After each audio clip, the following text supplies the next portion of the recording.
Hello everyone and welcome to Bliss Music Academy. Today we are going to be talking about the 4 elements to master before your piano exam.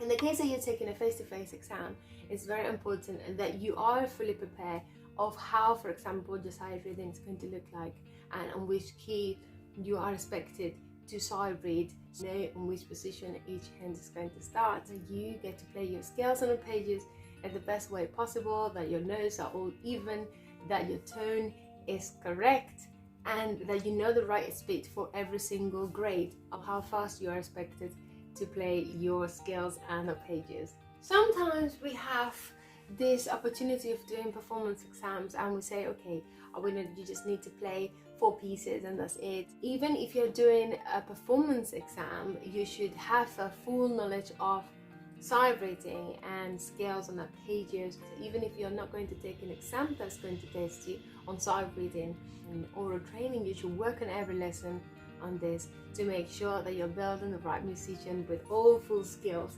to play those pieces in the perfect way. Orally as well, there are a few apps that you can use, and you should be working with your teacher on this section as well to know how the question is going to sound like and what they are expecting you to do. The examiner wants to see a musician, they want to see a nice music performance that is consistent with the style, that is consistent with the style of the composer, that is consistent with the type of level that you're examining for.